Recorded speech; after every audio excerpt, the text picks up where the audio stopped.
দুইজনীয়ে দুইজনীকে চিনি পায় এতিয়া একেলগে কামো কৰিবা নহয় জানো সনাতন এতিয়াৰ পৰা সকলো দায়িত্ব তোমাৰ ওপৰত তিনিওজনকে শিকাই বুজাই লোৱাৰ দায়িত্বটো কমপ্লিটলি তোমাৰ ওপৰত হ'ব ছাৰ মই তোমালোক তিনিওজনকে কৈছোঁ দেই তোমালোকে যাতে নিজৰ নিজৰ কামবোৰ নিয়াৰিকৈ আগবঢ়াই নিয়া মই তোমালোকৰ পৰা বেটাৰ ৰিজাল্ট আশা কৰিছোঁ অল দ্য বেষ্ট সনাতন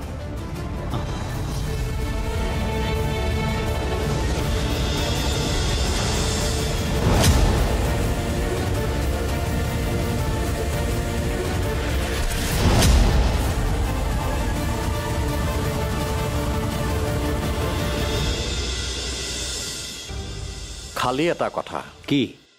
বাৰ্থ চাৰ্টিফিকেটত মাক বাপেকৰ নামটো মই চেঞ্জ কৰিম কথাবোৰ খেলি মেলি নহওক বুলি ভাবিয়েই মই কথাটো কৈছোঁ বুজি পাইছা চাগে বুজিছোঁ যি ভাল দেখা কৰা কথা ক'বলৈ মোৰ ভাষাই হেৰাই গৈছে তাৰ বাহিৰে উপায় নাই জোৰ কৰি তাইক লৈ গ'লে নন্দিনীয়ে কষ্ট পাব আৰু সেইটো আমি নিবিচাৰোঁ ভাল সময় হয়তো আহিব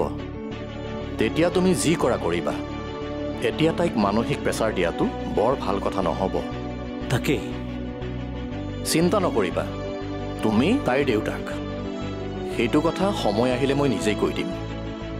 এতিয়া তাই যেনেকৈ আছে তেনেকৈ থাকিলে দুই পক্ষৰ কাৰণে ভাল হ'ব বুলি মই ভাবোঁ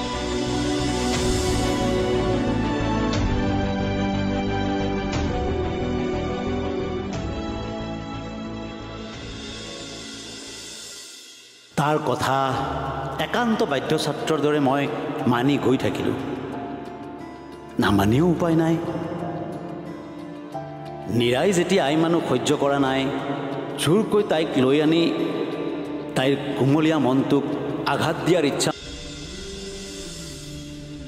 এটা জটিল সমস্যাৰ মাজত সোমাই পৰিছিলোঁ মই লাহে লাহে নিজৰ ছোৱালীজনীয়ে যেতিয়া মোক খুৰা বুলি মাতে বুকুখন চিৰাল ফাট দিয়া যেন লাগে সহ্য কৰোঁ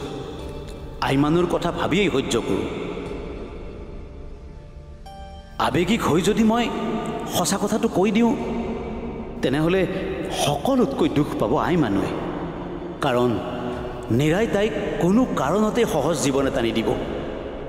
মোৰ ছোৱালী বুলি চিনাকি দিবলৈ গৈ তাইক অশান্তিৰ জীৱন এটাৰ ভিতৰত সোমাই দিয়াতকৈ মাতকচোন তাই মোক খুৰা বুলি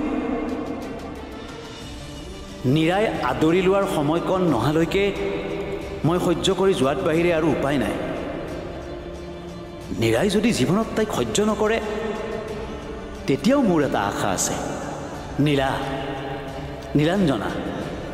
আইমানুৰ राजनंदिनी